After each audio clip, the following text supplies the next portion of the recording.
Hello everyone, welcome back. Just try this question. This question says that express force F as a Cartesian vector, then determine its coordinate direction angles. Now, I want you to all just look at the diagram very carefully. If you see that there are the 2 points here, one is point A and the another one is point B. So our first step is to write down the locations of every single point present in our diagram. Now, let's talk about the point B first.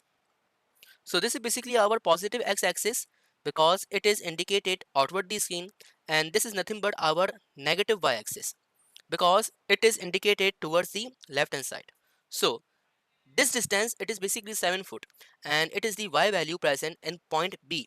So this distance is considered to be as a negative distance because this distance is indicated towards left hand side. Similarly, this distance right here, it is basically 5 foot, and it is the x value present in point B, and this distance is considered to be as a positive distance because it is indicated outward the screen. So the location of point B are written as B bracket 5 comma negative 7 comma 0 bracket close foot. This is basically the location of point B. Now let's find out the location of point A. So in point A, there are the two triangles present here. So let's call this triangle number 1, and this triangle, let's call this triangle number 2. So in these two triangles, this line right here, let's call this f prime. This is basically common in between these two triangles. So our main agenda is to find out the value of f prime here first. So I take the top view of our second triangle. So it looks like this. So this is basically our x, this is nothing but y, and this is basically our f prime. And the angle between the f prime and y, it is nothing but the 30 degree, and this is basically our the 90-degree angle. So apply the sine theta and cos theta function here. So it is nothing but sine theta, which is equal to perpendicular upon hypotenuse. So where the two angles meet each other, so that particular side are known as base. So y is our base here.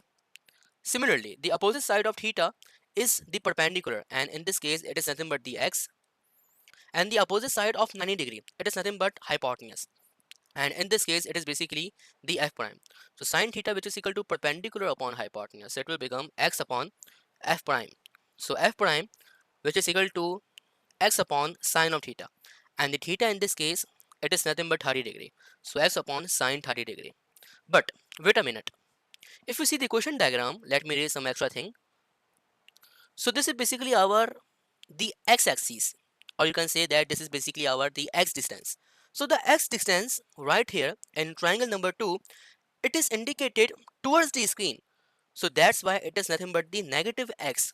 So it could be written as, so it is nothing but f prime, which is equal to negative x upon sine 30 degree because of the direction, because this axis, it is basically our positive x-axis, and the opposite side, it is nothing but our negative x-axis. So that's why, because of the direction, we can write f prime, which is equal to negative x upon sine 30 degree, instead of f prime, which is equal to positive x upon sine 30 degree. So let's call this equation number 1. Similarly, apply the cos theta here. So it will become cos theta, which is equal to base upon hypotenuse. So cos theta, which is equal to the base, in this case it is nothing but the y, and the hypotenuse, it is nothing but the f prime. So f prime, which is equal to y upon cos of theta. So the theta in this case, it is nothing but 30 degree, so y upon cos of 30 degree. Let's call this equation number 2, and this is basically positive y, because if you see the equation diagram, these axes, it is basically the y, or you can say that it is the y distance, and it is indicated towards the right hand side, so that's why it is basically the positive y. So f prime, which is equal to y upon cos 30 degree, it is basically our equation number 2. This is all about the triangle number 2. Let's talk about the triangle number 1 here. Now this is basically our triangle number 1. So I take the front view of this triangle, so it looks like this.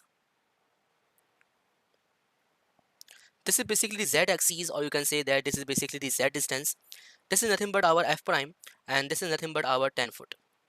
So the angle between the 10 foot and f prime, it is nothing but 70 degree, and this is basically our the 90-degree angle. So again, apply the sine theta and cos theta function here. So sine theta, which is equal to perpendicular upon hypotenuse, the opposite side of theta, or 70 degree, it is nothing but the perpendicular, and in this case it is basically the z, and where the two angles meet each other, so that particular side are known as base. So f prime is our base, and the opposite side of 90 degree, it is nothing but the hypotenuse. So tan foot is basically our hypotenuse. So sine theta, which is equal to perpendicular upon hypotenuse, so it will become z upon tan. So z, which is equal to tan into sine of theta, and the theta according to the triangle number 1, it is nothing but 70 degree. So tan into sine 70 degree. So grab the calculator, put the values into it and solve it for the value of z. So the value of z, it is nothing but 9.39 foot. This is basically the value of z, and it is the positive value. Why? Because if you see the question diagram, these axes, or you can say that this length, it is basically the value of z, and it is acting vertically upward. So that's why it is positive z, which is equal to 9.39 foot. So let me erase some extra thing from here. So apply the cos theta here in triangle number 1. So cos theta, which is equal to base upon hypotenuse. The base in this case is basically f prime, and the hypotenuse, it is nothing but tan. So f prime, which is equal to tan into cos of theta, and the theta according to the triangle number 1, it is 70 degree. So tan into cos 70 degree. So recall the equation number 1 and equation number 2.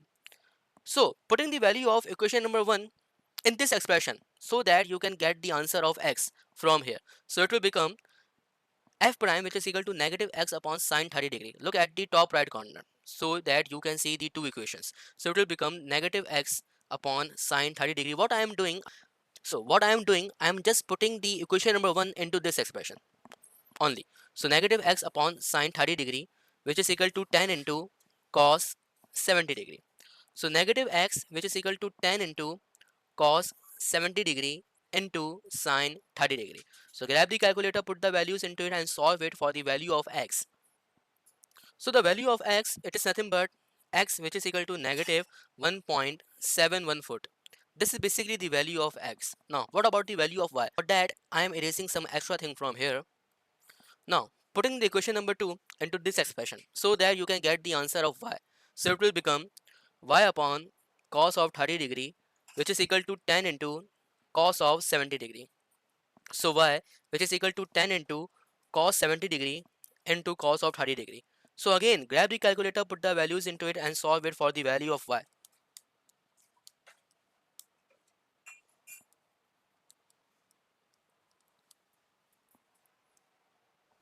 So the value of y, it is nothing but 2.96 foot.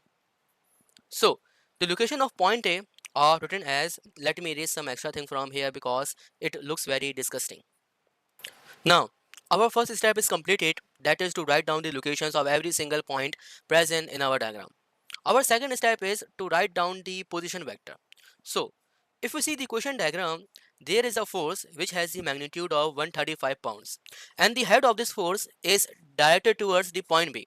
It means that point B is the final point and point A, it is nothing but the initial point. So the position vector of these 2 points are written as delta RAB, which is equal to RB minus RA.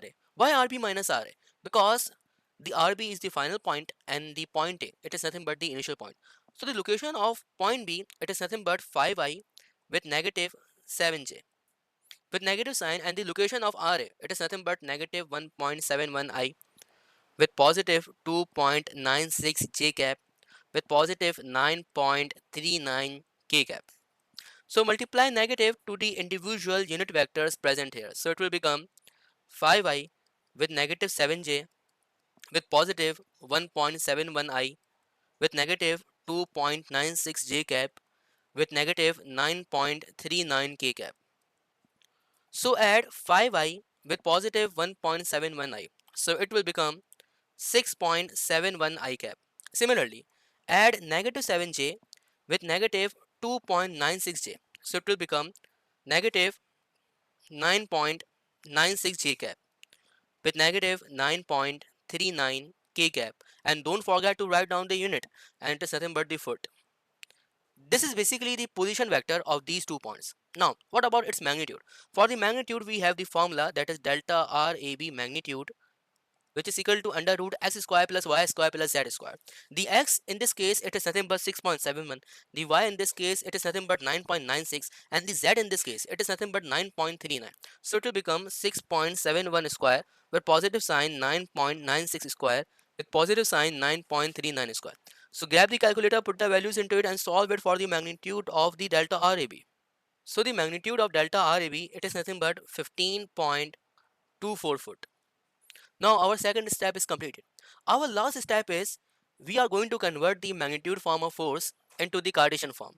Now let's hunt on it. Therefore, let's convert the magnitude form of force into the Cartesian form. So the vectorial form of force, which is equal to the magnitude form of force into the unit vector. From this formula, we easily convert the magnitude form of force into the Cartesian form.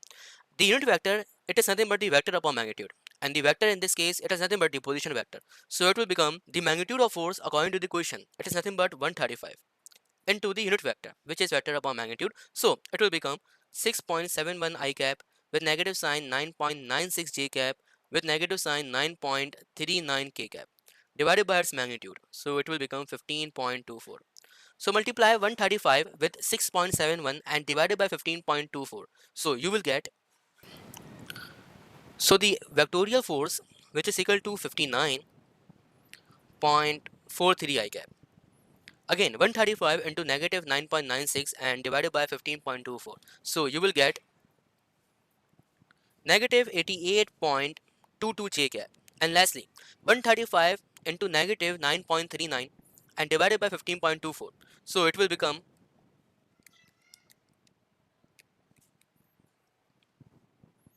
negative 83.179 k cap pounds. Now, this is basically the Cartesian form. The question demands us that you are going to find out the coordinate direction angles of that particular force. So now, let's work on it. So we know that for the coordinate direction angles, we firstly find out the magnitude of force. So, the magnitude of force, which is equal to under root x square plus y square plus z square, and in this case the x, it is nothing but 59.43 square with positive sign y square, and in this case the y, it is nothing but 88.22 square with positive sign z square, and the z in this case, it is nothing but 83.179 square. So grab the calculator, put the values into it and solve it for the magnitude of force. So it will become 135.03 pounds. So we are just one step away from our success. And for that, let's erase some extra thing from here. So apply the formula for the coordinate direction angles here. So alpha, which is equal to cos inverse fx upon f. The fx, it is nothing but 59.43, and the f, it is nothing but 135.03. Similarly, beta, which is equal to cos inverse fy upon f. The fy, it is nothing but negative 88.22 divided by f, and it is nothing but 135.03. Similarly, gamma, which is equal to cos inverse fz upon f. The fz, it is nothing but negative 83.179, and f, it is nothing but 135.03. So the value of alpha, it is nothing but 63.88 degree. Similarly, the beta, which is equal to 130.79 degree, and gamma, which is equal to 128.02 degree. Now your question has been solved here and your concept too. So please like, comment, subscribe and share it with your friends too. Jazakallah. Take care. Allah Hafiz.